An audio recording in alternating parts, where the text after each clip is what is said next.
కుంటూ ఉంటారు. మరికొందరు అవధూతలు అంటూ అర్చించుకుంటూ ఉంటారు. వారి గురించి ఎవరు ఏమనుకున్నా లెక్క చేయకుండా హిమాలయాలలో అతి రహస్యంగా జీవించే అంతుపట్టని ఒక సాధు జాతే నాగ సాధువులు. ఉత్తరప్రదేశ్ రాష్ట్రంలోని ప్రయాగ్రాజ్లో ఈ నెల అంటే జనవరి 13 నుండి ఫిబ్రవరి 26 వరకు 45 రోజుల పాటు జరగబోయే మహా కుంభమేళలో అతి ప్రముఖమైన పాత్రను పోషించే నాగ సాధువుల గురించి విశేషాలు తెలుసుకోవడమే ఈనాటి వీడియో. ఆలస్యం లేకుండా let's get into the video.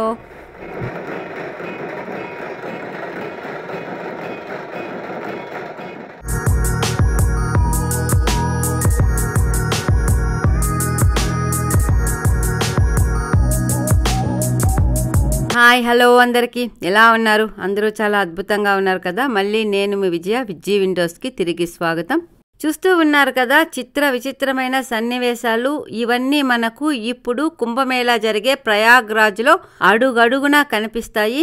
12 సంవత్సరాలకు ఒక్కసారి మాత్రమే వచ్చే ఈ మహాకుంభమేళాకి లక్షలాది మందిగా నాగ సాధువులు తరలి వస్తూ ఉన్నారు.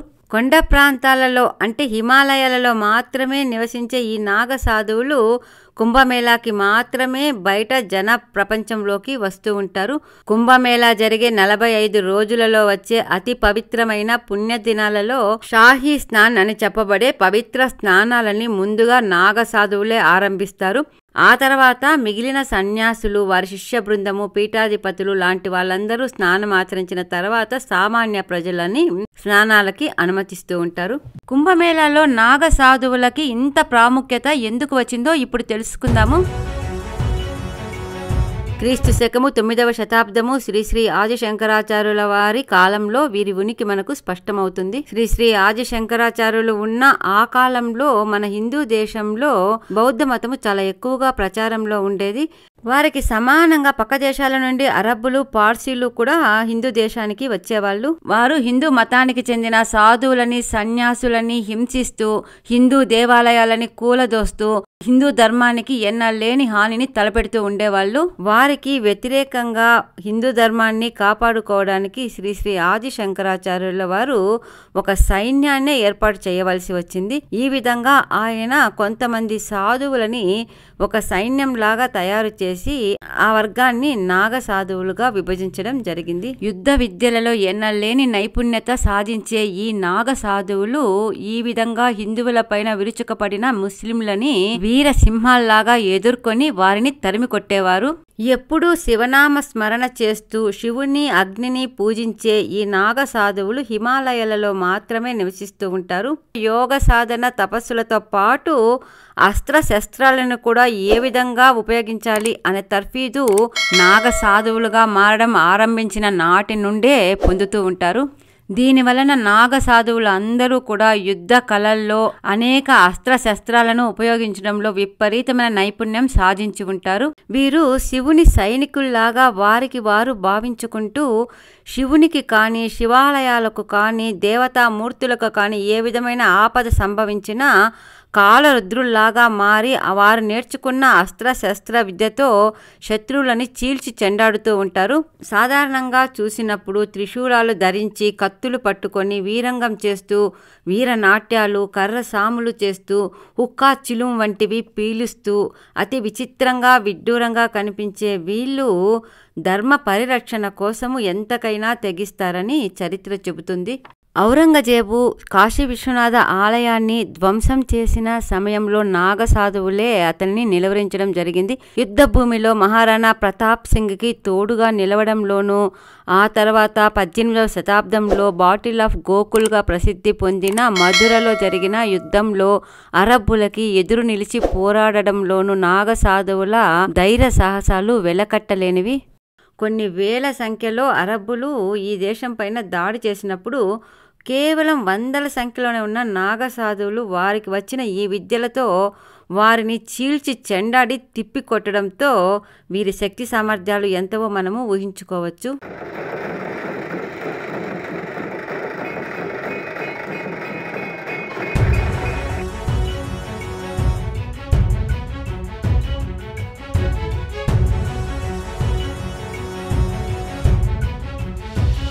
సాధారణంగా కుంభమేళాలో స్నానమాచరించి మోక్షం పొందడానికి ఎంతో మంది సాధువులు, సన్యాసులు, పీఠాధిపతులు, యోగ సాధనలో ఉత్కృష్టమైన వాళ్ళు అందరూ కూడా మహాకుంభమేళాకి తరలి వస్తూ ఉంటారు. లక్షల సంఖ్యలో నాగ సాధువులు కూడా వస్తూ ఉంటారు. 45 రోజులు జరిగే కుంభమేళాలో అతి పవిత్రమైన దినాలు కొన్ని ఉంటాయి. ఆ రోజులలో చేసే పవిత్ర స్నానాలని షాహీ స్నాన్ అని పిలుస్తారు. ఈ షాహీ స్నాన్ లో ముందుగా నాగ సాధువులు స్నానం చేసిన తర్వాత మిగిలిన సాధువులు, సన్యాసులు, ముఖ్యమైన యోగ సాధకులు అందరూ స్నానం చేసిన తర్వాతనే సామాన్య ప్రజలని అనుమతిస్తూ ఉంటారు.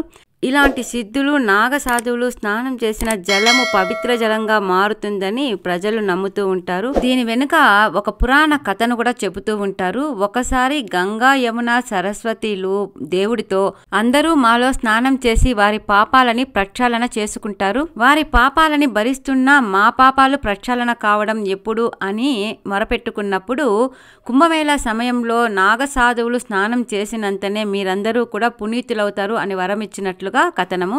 అంతటి పవిత్ర నదులే పునీతులయ్యే వీరి స్నానం తర్వాత సామాన్య జనులు స్నానం చేస్తే ఎంతో పుణ్యము అని నమ్ముతూ ఉంటారు. కొన్ని పరిస్థితుల దృష్ట్యా పూర్తిగా స్నానం చేయలేని వాళ్ళు కూడా ఆ జలాన్ని తలపై చల్లుకున్నా, పాదాల వరకు ప్రక్షాళన చేసుకున్నా కూడా అంతే పుణ్యమని కూడా చెప్తూ ఉంటారు. సాధువులు, సన్యాసుల్లో రకరకాల వర్గాలు ఉంటాయి. వీళ్ళనే అఖాడాలు అని పిలుస్తారు. ఈ విధమైన అఖాడాలు మన ఇండియాలో 13 రకాలు ఉన్నట్లుగా చెబుతారు. ఇందులో ఒక వర్గం వారే ఈ నాగ సాధువులు. వీరు హిమాలయాలలో నివసిస్తూ నిత్యము అక్కడ ధ్యానంలో ఉంటారు. ఒంటి మీద ఒక్క నూలు పోగు లేకుండా ఒంటి నిండా విభూది రాసుకొని జీవిస్తూ ఉంటారు. కాలం ఏదైనా, ఎటువంటి పరిస్థితుల్లోనైనా వీళ్ళు బట్టలు వేసుకోరు. ఇది వాళ్ళకి ప్రథమ నియమం. సబ్బు, నూనెలు లాంటివి అస్సలు వాడరు. రోజుకు ఒక్కసారి మాత్రమే భోజనం చేస్తారు. ఆ ఒక్క భోజనం కూడా 7 ఇళ్లలో మాత్రము భిక్షాటన చేసి ఎంత భిక్ష వస్తే ఆ భిక్ష మాత్రమే స్వీకరిస్తూ ఉంటారు. ఒకవేళ ఏ రోజైనా కానీ వాళ్ళకి భిక్ష రాలేదు అంటే ఆ రోజు వాళ్ళు ఉపవాసం ఉంటారు. దిగంబరులుగా ఉండడము ఈ నాగ సాధువుల యొక్క ఆచారము. ఈ విధంగా దిగంబరంగా ఎందుకు, ఏవో కొద్దిపాటి వస్త్రాలు ధరించవచ్చు కదా అని అంటే, బయట శరీరం కంటే లోపల ఆత్మ ఒకటి ఉంటుందని, ఆ ఆత్మే ప్రధానంగా జీవిస్తూ మిగతా శరీరాన్ని పట్టించుకోకుండా మిగతా ప్రపంచం కంటే ఎంతో పరిశుభ్రమైన జీవనం సాగిస్తున్నట్లు వాళ్ళు భావిస్తూ ఉంటారు. ఎముకలు కొరికే భయంకరమైన చలిలో కూడా వాళ్ళు ఇదే విధంగా దిగంబరంగా హిమాలయాల్లో సంచరిస్తూ కేవలము విభూది మాత్రమే ధరించి అంత చలిని తట్టుకుంటూ మనుగడ సాగించడము వీళ్ళ రహస్యమైన జీవన మార్గం కాగా, కుంభమేళా సమయంలో జనస్రవంతిలోకి వచ్చినప్పుడు ఆ కుంభమేళా జరుగుతున్న ప్రదేశంలో తప్పితే బయట ఎక్కడా వీరి ఉనికి ఈషన్ మాత్రం కూడా ఉండకపోవడము వీరికి సంబంధించిన ఇంకొక అతి ముఖ్యమైన, అత్యంత నిగూఢమైన రహస్యము. మామూలుగా మనము ఒక పండుగ సమయంలో ఏదైనా దేవాలయానికి వెళ్ళినా కూడా ఆ చుట్టుపక్కల ప్రాంతాలన్నీ కూడా ట్రాఫిక్ జామ్లు అయ్యి ఎంతో భయంకరమైన రష్గా ఉంటుంది. అయితే ఇక్కడ లక్షల సంఖ్యలో ఈ కుంభమేళాలకి ఈ నాగసాధువులు వస్తూ ఉంటే కూడా బయట రోడ్లపైన కానీ, మైదానాల్లో కానీ, బయట ప్రదేశాల్లో ఎక్కడా వీరి ఉనికి అసలు ఏమాత్రమూ తెలియదు. అన్ని లక్షల మంది వస్తున్నారా అని మనకే డౌట్ వచ్చేంత ప్రశాంతంగా బయట వాతావరణం ఉంటుంది.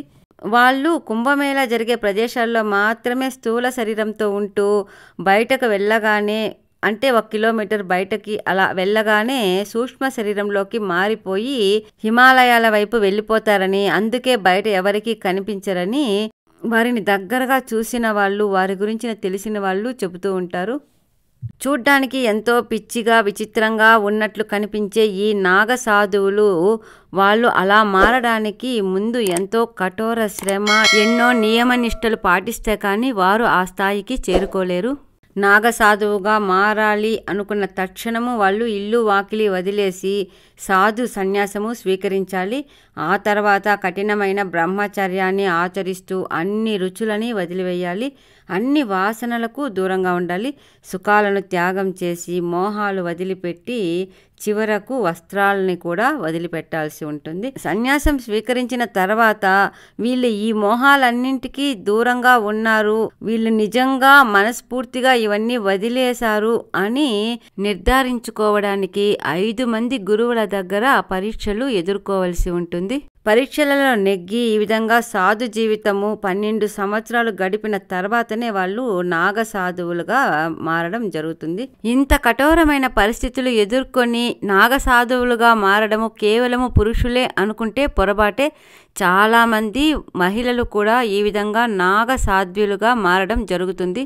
వీరు బయట ప్రపంచంలో కనిపించడం తక్కువే అయినప్పటికీ కొన్ని వేల సంఖ్యలో ఉన్నారని చెబుతారు. నాగ సాధువులతో పోల్చినప్పుడు కొన్ని పద్ధతులు నాగ సాధ్వులకు వేరేగా ఉన్నప్పటికీ దాదాపు సమానమైన కఠోరమైన పరీక్షలైతే ఉంటాయి.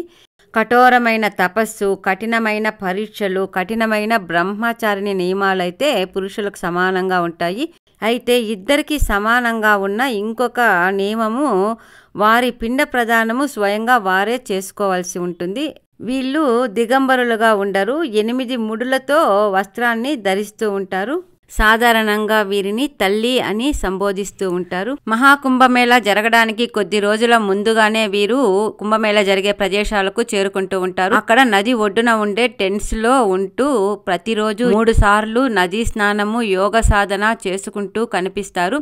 ఎవరైనా వీరి టెంట్స్ వద్దకు వెళ్లి చూసినప్పుడు అసాధారణమైన యోగ భంగిమల్లో కూడా వీళ్ళు కనిపిస్తూ ఉంటారు. కుంభమేళాకు ఎవరైనా సామాన్య ప్రజలు వెళ్ళాలి అన్నప్పుడు కుంభమేళాలో స్నానం చేసిన ఫలితం తో పాటు ఇలాంటి నాగ సాధువుల దర్శనము, వారికి సేవ చేసుకునే అవకాశం లభించడం కూడా ఒక అదృష్టంగానే చెప్పవచ్చు. ఈ కుంభమేళా జరిగితే తిరిగి మరో కుంభమేళా జరిగే వరకు వీరి దర్శనము ఎవరికి లభించదు.